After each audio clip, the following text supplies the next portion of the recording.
आज हम सबसे पहले आपको प्रदर्शनकारी किसानों की, आंदोलनकारी किसानों के स्वाभिमान की एक तस्वीर दिखाना चाहते हैं। और यह तस्वीर दिल्ली के विज्ञान भवन की है, जहां आज किसानों और सरकार के बीच करीब 7.5 घंटे तक बातचीत चली। ये दोनों पक्षों के बीच एक हफ्ते में हुई दूसरी बातचीत है, लेकिन इस बातचीत का आज भी कोई नतीजा नहीं निकला। इस बैठक के दौरान किसानों ने न तो सरकार का दिया हुआ खाना खाया और न ही सरकार की चाय पी। वो अपने साथ अपना खुद का खाना लेकर गए थे बनवाकर, और किसानों ने चाय भी गुरुद्वारे से मंगाकर पी। ये उसी की तस्वीरें हैं। ये किसानों के स्वाभिमान की रोटी और चाय है, और इसी रोटी की कीमत सरकार और देश के लोगों को बताने के लिए ही किसान ये पूरा आंदोलन कर रहे हैं। विज्ञान भवन सरकार द्वारा चुना गया वो वेन्यू था जहां ये बातचीत होनी थी। सरकार और किसानों के बीच खाने पीने की व्यवस्था करने की जिम्मेदारी सरकार की थी। वहां भोजन की व्यवस्था थी, चाय की व्यवस्था थी, कॉफ़ी की व्यवस्था थी। लेकिन किसानों ने पिछली बार भी सरकार की दी हुई चाय नहीं पी थी, खाना भी नहीं खाया था, और आज किसान अपना खुद का बनाया हुआ खाना इस बातचीत के दौरान लेकर गए थे। जब बीच में एक ब्रेक हुआ तो किसानों ने वहां अपना खाना खाया, और टी ब्रेक के दौरान किसानों ने चाय भी अपनी ही पी। इससे आपको किसानों के स्वाभिमान के बारे में पता चलेगा।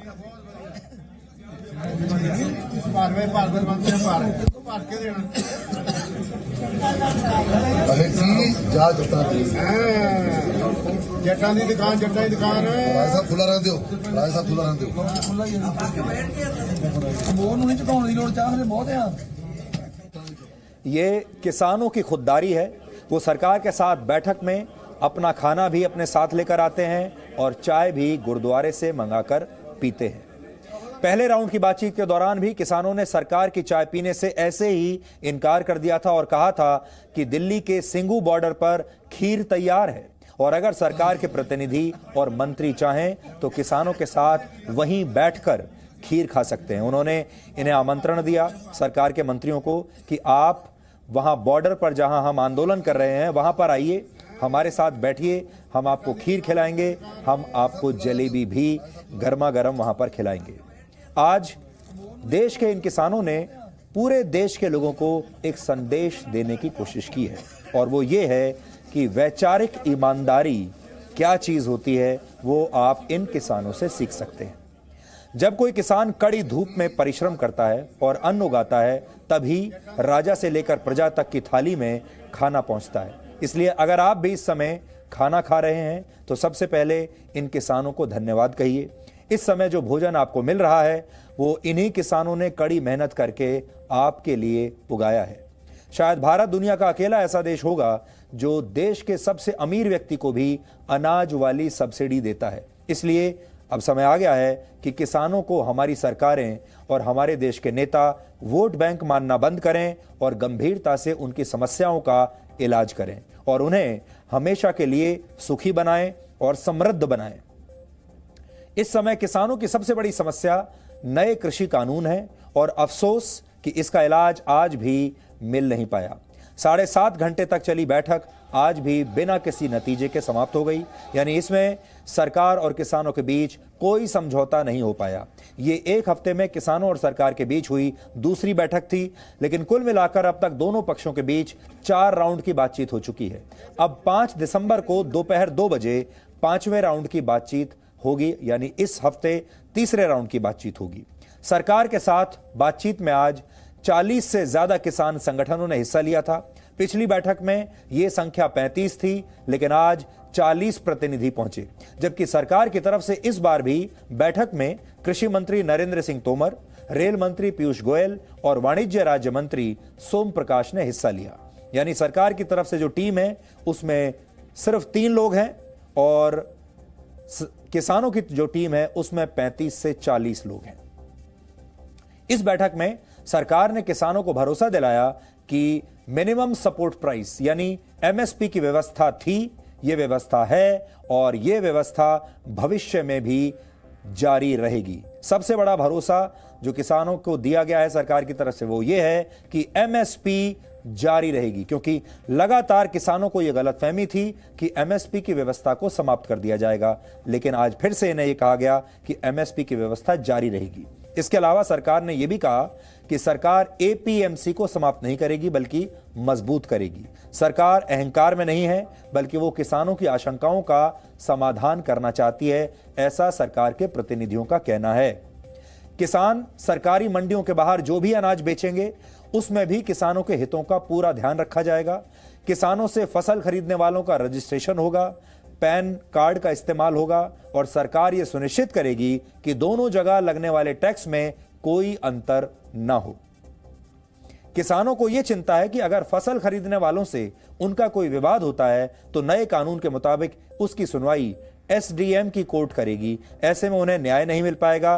किसान चाहते हैं कि किसी भी विवाद पर सामान्य अदालत ही फैसला सुनाए, एसडीएम के पास जाने की जरूरत ना पड़े। सरकार इस आशंका को दूर करने पर विचार कर रही है। किसानों को यह भी आशंका है कि नए कानूनों की वजह से बड़ी बड़ी कंपनियां किसानों की जमीनों पर कब्जा कर लेंगी, हड़प लेंगी। हालांकि कानून में इस बात का उल्लेख है कि कोई भी खरीदार किसानों के साथ जमीन को लेकर कोई सौदा नहीं कर सकता, लेकिन फिर भी सरकार किसानों की इस आशंका को समय रहते दूर करेगी। इसके अलावा पराली और बिजली से जुड़ी किसानों की चिंताओं को भी सरकार जल्द दूर करने का प्रयास करेगी, क्योंकि पराली जलाने पर बहुत भारी जुर्माने का प्रावधान है नए कृषि कानूनों में। उसे लेकर भी जो किसान हैं वो काफी नाराज हैं। इस बैठक के बाद कृषि मंत्री नरेंद्र सिंह तोमर ने कुछ बड़ी जानकारियां दी हैं। ये जानकारियां किसानों समेत पूरे देश के लिए बहुत अहम हैं और आपको इन्हें ध्यान से सुनना चाहिए। हम चाहेंगे कि जो प्रदर्शनकारी किसान हैं, उनके परिवार के लोग हैं, देश के जो बाकी किसान हैं जो इस समय हमें देख रहे हैं और देश की बाकी जनता, वो पहले ये सुने कि कृषि मंत्री का क्या कहना है। सरकार हर विषय पर पूरा खुले मन से किसान यूनियन के साथ चर्चा कर रही थी। किसान यूनियन और किसानों की चिंता है कि जो नया एक्ट आया है उससे एपीएमसी वो खत्म हो जाएगी। भारत सरकार इस बात पर विचार करेगी कि एपीएमसी सशक्त हो और एपीएमसी का उपयोग और बढ़े। जहां तक नए एक्ट का सवाल है उसमें एपीएमसी परिधि के बाहर प्राइवेट मंडियों का प्रावधान है, तो प्राइवेट मंडियां आएंगी, लेकिन प्राइवेट मंडी और जो एपीएमसी एक्ट के अंतर्गत बनी हुई मंडियां हैं उन दोनों में कर की समानता हो और ये इस पर भी हम लोग विचार करेंगे। एमएसपी के मामले में लोग शंका की दृष्टि से देखते हैं, लेकिन मैं फिर यह कहना चाहता हूं कि एमएसपी चल रही थी, एमएसपी चल रही है, आने वाले कल में भी चलती रहेगी। इसकी आश्वस्ति भी हम किसान भाइयों को दिलाएंगे। नए एक्ट में यह प्रावधान था कि अगर कोई विवाद होता है तो वो एसडीएम कोर्ट में जाएगा। यूनियन की चिंता है कि एसडीएम कोर्ट छोटा कोर्ट है और न्यायालय में उन्हें जाने की अनुमति होनी चाहिए। इस बात पर यूनियंस का काफ़ी बल था और इसलिए हम लोगों ने उस विषय को भी अलग से निकाला कि सरकार उस पर विचार करे कि एसडीएम कोर्ट रहे, न्यायालय रहे। इस दिशा में भी निश्चित रूप से हम लोग विचार करने के लिए पूरी तरह ओपन हैं। सरकार का कहना है कि कुछ पॉइंट्स पर किसानों के साथ सहमति बन गई है, लेकिन किसान अब भी अपने आंदोलन को वापस लेने के लिए तैयार नहीं है। कुल मिलाकर अब स्थिति यह है कि किसान कानूनों में किसी भी प्रकार के संशोधन पर सहमत नहीं है। उनका कहना है कि तीनों कानून सबसे पहले वापस लिए जाएं, उसके बाद ही वो आगे की बातचीत करेंगे। अब किसान संगठन कल सुबह 11 बजे एक आपात बैठक करेंगे और इसमें वो ये तय करेंगे कि उनकी आगे की रणनीति क्या होगी। हालांकि किसानों ने भी ये माना है कि कुछ बात आगे बढ़ी है कुछ हद तक, लेकिन अभी किसान अपना आंदोलन वापस नहीं लेंगे। आपको बैठक के बाद बाहर आए किसान नेताओं की बातें भी अब हम सुनाना चाहते हैं। आप इन किसान नेताओं की बात भी सुनिए। सरकार कुछ सुधार करना चाहती है, उसमें कुछ ठीक ठाक करना चाहती है, जिसमें हमकी कोई संतुष्टि नहीं। एमएसपी मिले ना मिले, जो जमीन चला जाएगा ਤੇ MSP क्या करना है? MSP के नाल जुड़ा है खुली मंडी का, खुली मंडी बंद करना होगा। जैसे हरियाणा पंजाब में पहले मंडीकरण होता है वैसे ही होना चाहिए। जे मंडी के नाल खुली मंडी है उसके नाल MSP का कोई मामला नहीं। सरकार संशोधन करने को तैयार है, लेकिन हमारी मांग है कि इन कानूनों को निरस्त किया जाए। इससे कम हम कोई भी मांग मानने को तैयार नहीं। सरकार कहती है कि हम जो MSP पर आपका जो एप्रीहेंशन है उसको दूर करने को तैयार है। APMC एक्ट है उसमें भी आपके जो शंके वो दूर करने को तैयार है, लेकिन हमने कहा कि हमें पूरी तरह कानून को रद्द करने की मांग हम कर रहे हैं। तो सरकार ने परसों फिर बैठक बुलाई है, हम कल बात करेंगे।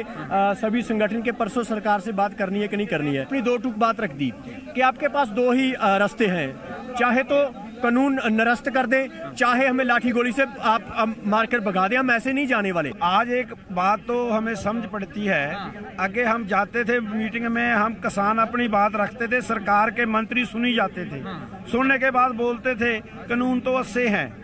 आज किसानों ने जाकर बोला हम आपको हमारी बात कई बार बता चुके हैं, लिखती तौर पे दे चुके हैं, हम तीनों कानूनों रद्द कराउन तो कट कोई बात नहीं मनेंगे। और इसके नाल जो MSP है सरकार डॉक्टर स्वामीनाथन की सिफारिश अनुसार उसके मुताबिक लाने, सरकारी खरीद की गारंटी होवे, जो उससे कम खरीदेगा उसके खिलाफ कानूनी कार्रवाई होवे। इन बातों के काम किसान कुछ भी मानने को तैयार नहीं। उन्होंने बोला भी हम संशोधन कर सकते हैं, पर किसानों ने बात सुनने के बाद फिर स्पष्ट किया कि आपकी बात सुन ली, आप इनमें कानूनों में शोध करने के लिए तैयार हैं, पर हम तीनों कानूनों को रद्द कराने के बिना कोई बात मानने के लिए तैयार नहीं। उन्होंने कुछ पॉइंट लिखे हैं अध्यादेश को लेकर कि हम करेक्शन कर सकते हैं और हम परसों फिर बैठक बुलाएंगे। तो हमने कह दिया करेक्शन कुछ चाहिए हमें, हम 3 अध्यादेश वापस चाहिए हमें। ये हमारे खिलाफ है, क्योंकि हमारे खिलाफ नहीं है, ये पूरे देश की पब्लिक के खिलाफ है।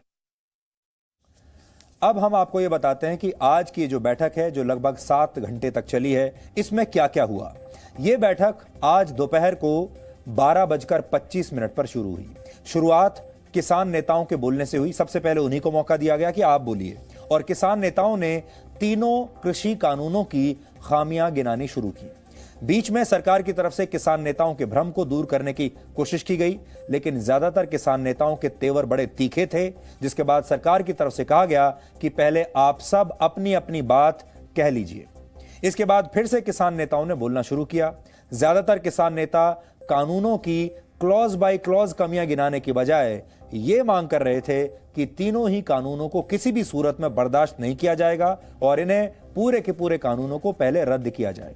तो यहां रणनीति आप समझिए, सरकार ये कहती थी कि आप पहले कानून को पढ़िए, इसके क्लॉज को पढ़िए, इसके पॉइंट्स पढ़िए, और आप हमें यह बताइए कि इस कानून में कौन सा क्लॉज आपको पसंद नहीं आ रहा, कौन सा पॉइंट आपको पसंद नहीं आ रहा, फिर हम इस पर चर्चा करेंगे और फिर देखते हैं कि इसमें क्या बदलाव कर सकते हैं। लेकिन किसान इस तरह का डिस्कशन नहीं चाहते थे। किसान ये कह रहे हैं कि हम किसी क्लॉज पर बात नहीं करेंगे, किसी कानून के किसी पॉइंट पर बात नहीं करेंगे। हमारी मांग एक ही है, ये सारे कृषि कानून जो नए बनाए हैं तीनों, पहले इन्हें रद्द कीजिए। हमें इन पर डिस्कशन नहीं करना और हमें इन पर संशोधन भी नहीं चाहिए। दोपहर 2:45 पर लंच ब्रेक हुआ और करीब 1.5 घंटे के ब्रेक के बाद फिर से दूसरे दौर की बातचीत शुरू हुई। इस दौरान लंच ब्रेक के दौरान किसानों ने सरकार का दिया हुआ खाना खाने से इनकार कर दिया। उन्होंने कहा हम अपना खाना खुद बनवा कर लाए हैं और हम वही खाना खाएंगे।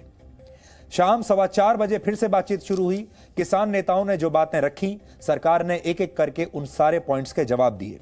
कृषि सचिव ने कानूनों को लेकर किसानों की गलतफहमियां दूर करने की कोशिश की। हालांकि कृषि सचिव के जवाब के दौरान कई बार किसान नेताओं की तरफ से आपत्ति भी दर्ज कराई गई। सरकार की तरफ से सरकारी अधिकारियों ने हर आशंका को दूर करने की कोशिश की और किसानों के हर सवाल का जवाब देने की कोशिश की, लेकिन फिर भी किसान नेता संतुष्ट नहीं दिखे।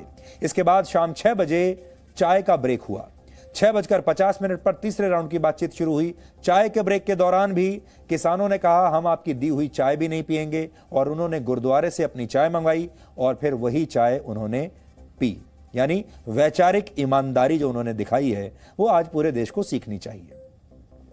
तीसरे राउंड की बातचीत उसके बाद बातचीत का अगला दौर शुरू हुआ और अब यह बातचीत परसों फिर से शुरू होगी। यह आंदोलन किस दिशा में जा रहा है यह अभी कहा नहीं जा सकता, लेकिन इतना तय है कि अभी यह आंदोलन जारी रहेगा। लेकिन एक नागरिक के तौर पर आप इस आंदोलन के दौरान आंदोलनकारियों और खास तौर पर सिख आंदोलनकारियों के आचरण और वैचारिक ईमानदारी से बहुत कुछ सीख सकते हैं। किसान अपने हक की बात कहना चाहते थे और सरकार के सामने उन्हें तर्क रखने थे, और तर्क रखने के लिए पहले आपको अपना होमवर्क करना पड़ता है, आपको पूरी पढ़ाई करनी पड़ती है। अब यहां पर यह देखिए कि सरकार के सामने जो टीम है, सरकार बड़े बड़े सरकारी अधिकारियों को लेकर चली गई।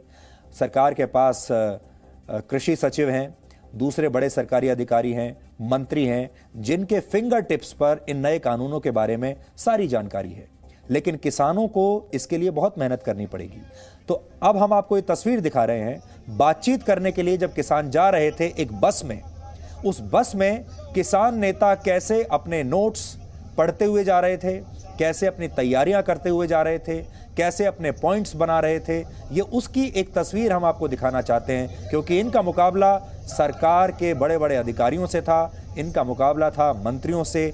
कैसे ये अपने आप को तैयार कर रहे थे, कैसे अपनी पढ़ाई कर रहे थे, अपने नोट्स बना रहे थे, ये उसकी एक छोटी सी झलक आपके सामने है। अपने खाने पीने को लेकर ये किसान कितने स्वाभिमानी हैं, इसकी तस्वीर हमने आपको विज्ञान भवन से दिखाई। अब आपको ऐसी कुछ और तस्वीरें दिखाते हैं। ये किसान जहां भी आंदोलन कर रहे हैं, उस जगह की आज साफ सफाई का पूरा ध्यान ये खुद रख रहे हैं। आंदोलन के दौरान जैसे ही वहां पर गंदगी फैलती है, क्योंकि इतने सारे लोग वहां खाते पीते भी हैं, रहते भी हैं, तो गंदगी तो फैलती ही है। लेकिन अब वहां जो युवा किसान हैं, वो उस गंदगी को फौरन साफ करने में जुट जाते हैं। इन किसानों का कहना है कि वो ये नहीं चाहते कि उनके जाने के बाद दिल्ली के लोग ये कहें कि इन्होंने शहर को गंदा करके छोड़ दिया। अब तो जो तस्वीर आपको दिखा रहे हैं वो किसान आंदोलनकारी कैसे सड़कों को खुद ही साफ कर रहे हैं, जो कूड़ा इन्होंने वहाँ फैलाया है उसे खुद डस्टबिन में डाल रहे हैं। ये उसकी एक झलक है और ये देश के बाकी आंदोलनकारियों को भी सीखना चाहिए। अब आप देखिए नेशनल हाईवे 24 से आई ये तस्वीर। यहाँ भी किसान आंदोलन कर रहे हैं। ये सड़क बिल्कुल ब्लॉक कर दी गई है, लेकिन जैसे ही आज यहाँ से एक एम्बुलेंस गुजरी, किसान सड़क से हट गए और उन्होंने इस एम्बुलेंस को गुजरने के लिए तुरंत रास्ता बना दिया। ये भी तारीफ के काबिल बात है। इतना ही नहीं, किसान जहां जहां भी आंदोलन कर रहे हैं, उन सभी जगहों पर लंगर के तहत खाने पीने की व्यवस्था की जा रही है। किसान न सिर्फ आंदोलनकारियों के लिए खाना पका रहे हैं, बल्कि रास्ते से गुजरते लोगों को भी ये खाना कई बार वो ऑफर करते हैं, कहते हैं आप भी हमारे साथ खा लीजिए। किसान नहीं चाहते कि आंदोलन की वजह से रास्ते से गुजरता हुआ कोई व्यक्ति भी भूखा प्यासा वहां से गुजर जाए। किसानों के साथ सरकार के दूसरे राउंड की बातचीत से पहले आज देश के गृह मंत्री अमित शाह और पंजाब के मुख्यमंत्री कैप्टन अमरिंदर सिंह के बीच दिल्ली में एक मुलाकात हुई। इस मीटिंग के दौरान कैप्टन अमरिंदर सिंह ने सरकार से कहा कि वो इस विवाद का समाधान जल्दी से जल्दी निकाल लें। लेकिन इस बैठक के बाद अमरिंदर सिंह ने एक बहुत ही महत्वपूर्ण बयान दिया है और उन्होंने कहा है कि इस आंदोलन का असर पंजाब की अर्थव्यवस्था के साथ साथ देश की सुरक्षा पर भी पड़ सकता है। पहले आप ये बड़ा बयान सुनिए और फिर हम इस बयान का मतलब आपको समझाएंगे कि जब वो कहते हैं कि देश की सुरक्षा पर भी इसका असर पड़ेगा तो उसका क्या मतलब है। उन्होंने एक गल दस चुके हैं कि मैं गृह मंत्री साहब नाल सिर्फ इन्ना कहना है कि जो साडी पोजीशन है पंजाब दे विच ਉਹਨੂੰ मैं दोहराई है उन्होंने दे कोल और नाले मैं उन्होंने कहा है कि ਇਹਦਾ कोई हल निकलना चाहिए जल्दी ਤੇ ਉਹਨਾਂ ਨੂੰ अपील की है और आप दे राही मैं अपील कर रहा पंजाब के किसानों ਨੂੰ भी ਇਹਦਾ हल ਆਪਾਂ जल्दी ਕੱਢੀਏ क्योंकि पंजाब की आर्थिकता ਤੇ भी असर पै रहा है और नेशनल सिक्योरिटी ਤੇ भी असर पै रहा है। आपको याद होगा हम ये बात कई दिनों से आपसे कह रहे हैं, हालांकि हमारी ये बात लोगों को बड़ी चुभ रही थी, कई लोगों को ये बात अच्छी नहीं लगी, लेकिन कहते तो यही है कि सच हमेशा कड़वा होता है और सच किसी को अच्छा नहीं लगता। और वो सच यही था कि इस आंदोलन को कुछ देश विरोधी तत्व हाईजैक करने की पूरी कोशिश कर रहे हैं और इसमें खालिस्तानियों की भी काफ़ी दिलचस्पी हो चुकी है और इन खालिस्तानियों के जो तार हैं वो विदेशों से भी जुड़े हुए हैं। इस बात को गंभीरता से लेने की जरूरत है और कैप्टन अमरिंदर सिंह ने भी इसी तरफ इशारा किया है। जब हमने ये कहा तो हमें सोशल मीडिया पर ट्रोल किया गया, हम पर किसान विरोधी होने के आरोप लगा दिए गए, लेकिन आज पंजाब के मुख्यमंत्री खुद कह रहे हैं कि इससे राष्ट्रीय सुरक्षा को खतरा हो सकता है। कैप्टन अमरिंदर सिंह कांग्रेस के नेता हैं और कांग्रेस के समर्थक जी न्यूज की ज्यादातर बातों से इत्तेफाक नहीं रखते हैं क्योंकि उनका ये पॉलिटिकल एजेंडा है। लेकिन आज खुद कांग्रेस के एक बड़े नेता और मुख्यमंत्री ही ये कह रहे हैं कि इस आंदोलन से देश की सुरक्षा को खतरा हो सकता है। अब तो इन लोगों को ये बात मान लेनी चाहिए। इसलिए आज आपको अमरिंदर सिंह के इस बयान का मतलब समझना होगा। पंजाब एक ऐसा राज्य है जिसके पड़ोस में पाकिस्तान है। पंजाब और पाकिस्तान के बीच सिर्फ 550 किलोमीटर लंबा बॉर्डर है। 550 किलोमीटर, इसे छोटा मोटा मत मानिए।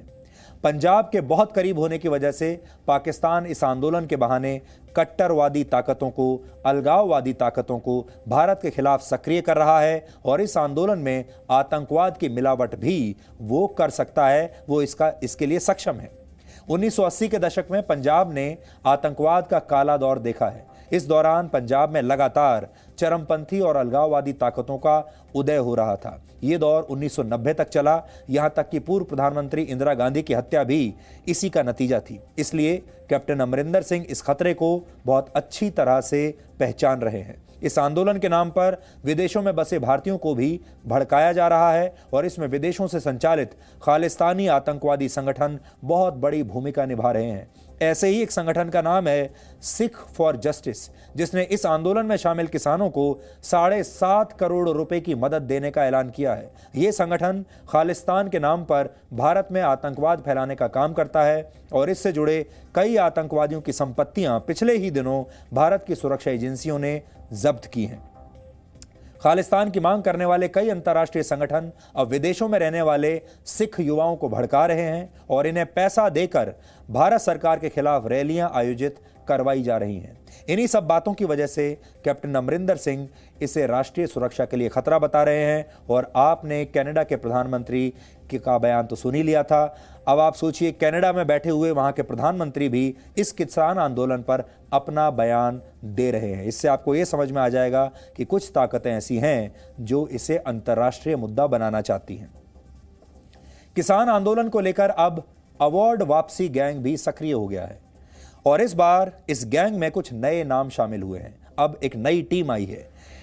इस टीम में जो बड़ा नाम है वो है पंजाब के पूर्व मुख्यमंत्री प्रकाश सिंह बादल, जिन्होंने आज किसान आंदोलन के समर्थन में अपना पद्म विभूषण सम्मान वापस करने की घोषणा की है। प्रकाश सिंह बादल ने इस बारे में राष्ट्रपति रामनाथ कोविंद को एक पत्र लिखा है। प्रकाश सिंह बादल को वर्ष 2015 में पद्म विभूषण से सम्मानित किया गया था। किसान आंदोलन के समर्थन में 27 खिलाड़ियों ने भी केंद्र सरकार से मिले अपने अवार्ड्स को, पुरस्कारों को वापस करने की घोषणा की है और इन खिलाड़ियों में सबसे बड़ा नाम भारतीय हॉकी टीम के पूर्व कप्तान परगट सिंह का है। 1998 में परगट सिंह को पद्मश्री सम्मान दिया गया था। राष्ट्रपति भवन से मिली जानकारी के मुताबिक राष्ट्रपति सिर्फ अवार्ड देते हैं। पद्म पुरस्कारों की प्रक्रिया गृह मंत्रालय तय करता है और इसी तरह खेल पुरस्कारों की प्रक्रिया को देश का खेल मंत्रालय तय करता है। पद्म पुरस्कारों में कोई राशि नहीं दी जाती, लेकिन खेल पुरस्कारों में अलग अलग राशि भी तय होती है, जैसे खिलाड़ियों को पुरस्कार के साथ दिया जाता है। हालांकि अभी तक ऐसा कोई अवसर आया नहीं जब किसी खिलाड़ी ने पुरस्कार वापसी के नाम पर सम्मान के साथ मिली रकम को भी वापस किया हो। अब ये खिलाड़ी ऐसा करेंगे या नहीं, इस पर हमारी नजर रहेगी, हम आपको जरूर बताएंगे। इस समय हजारों किसान दिल्ली और आसपास के शहरों में प्रदर्शन कर रहे हैं और इसी समय देश के कई इलाकों के खेतों में अगली फसल बोने की तैयारियां भी चल रही हैं और इसके लिए खेत जोते जा रहे हैं। लेकिन किसान तो दिल्ली में बैठे हैं और आंदोलन कर रहे हैं, तो फिर खेतों में कौन काम करेगा? आप सोच रहे होंगे, अगर किसान आंदोलन में हैं तो उनके खेतों को जोतने का काम अब कौन कर रहा है? तो इसका जवाब यह है कि यह काम अब किसानों के परिवार कर रहे हैं। उत्तर प्रदेश के मेरठ से लेकर पंजाब के मोगा तक किसानों के घर की महिलाएं अब खेतों में काम कर रही हैं। किसान कैसे अपनी पैदावार और परिवार दोनों को लेकर, दोनों को बचाने के लिए जी जान से मेहनत कर रहे हैं, इस पर आपको हमारी ये ग्राउंड रिपोर्ट आज की जरूर देखनी चाहिए। कोई हक लेके रवांगे।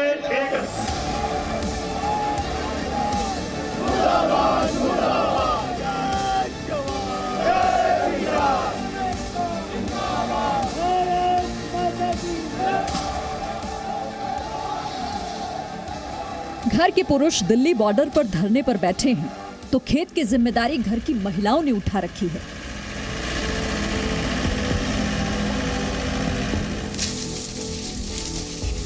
यदि उन्हें जरूरत पड़ेगी तो हम भी जाएंगे, फिर हम खेत भी नहीं देखेंगे। जब तक वो लोगों की मांगे पूरी नहीं होगी तब तक वो लोग वापस नहीं आएंगे।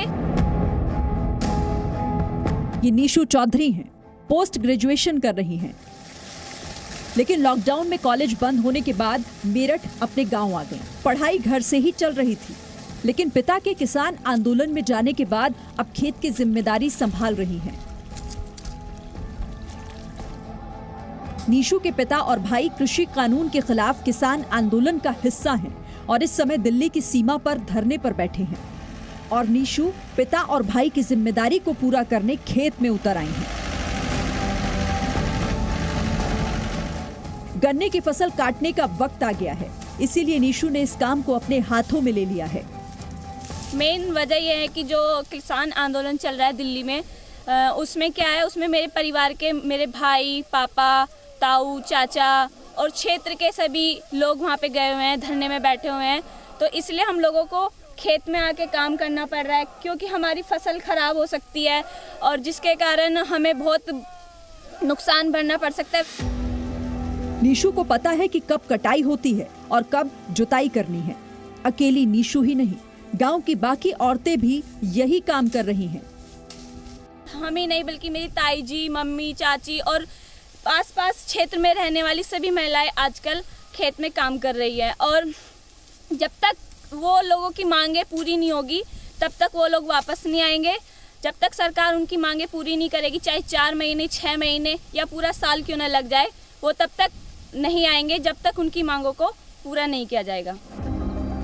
नीशू की तरह मुकेश भी अपने खेत सींचने में जुटी हुई हैं। मुकेश एक किसान की मां और एक किसान की पत्नी भी हैं। लेकिन जब उनका पूरा कुनबा आंदोलन के लिए खेत छोड़कर दिल्ली चला गया तो वो खुद खेत में उतर आई। क्या वजह रही जो खेत में आना पड़ा? वजह ये रही भैया, जब हमारे पति, हमारे बच्चे, हमारे देवर जेठ, सारे बच्चे सभी वहाँ किसान यूनियन में गए हुए हैं, इस वजह से हमें खेत में काम करना पड़ता है। घर में पशु हैं 2 दूध के लिए, जो बुग्गी चलाते हैं झोटे, तो उनके लिए हमें न्यार फूस की ज़रूरत है भैया, तो उनके लिए न्यार करते हैं। और ये गन्ना हमारा खेत में ही सूख गया, तो गेहूं में कुछ नहीं मिला, धान में कुछ नहीं मिला, हमें गन्ने में भी कुछ नहीं मिलेगा, तो बच्चों के पेट कहाँ से पालेंगे।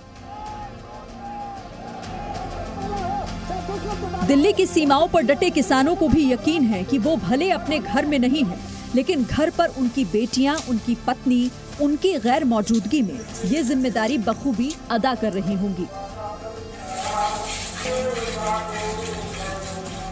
बहुत ਵਧੀਆ ਕੰਮ ਕਰ ਰਹੇ ਨੇ ਤੇ ਪਿੱਛੋਂ ਅਸੀਂ ਸਾਰਾ ਸੰਭਾਲ ਰਹੇ ਹਾਂ ਉਹਨਾਂ ਦੇ ਪਿੱਛੋਂ, ਪਰ ਸਾਨੂੰ ਬਹੁਤ ਖੁਸ਼ੀ ਹੈ ਵੀ ਉਹ ਸਾਡੇ ਹੱਕਾਂ ਪਿੱਛੇ ਲੜ ਰਹੇ ਨੇ।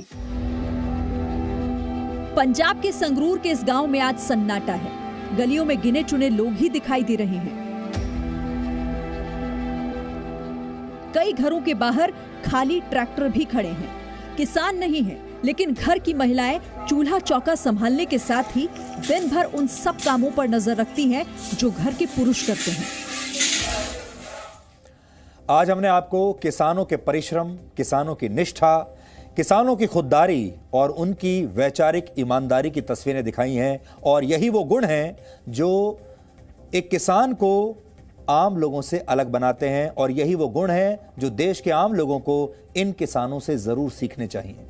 हम ये तो नहीं कह सकते कि इस आंदोलन का क्या नतीजा होगा, किसकी मांगें मानी जाएंगी, किसकी नहीं मानी जाएंगी, लेकिन इन किसानों से और इस आंदोलन से देश के लोग ये नैतिक गुण जरूर सीख सकते हैं।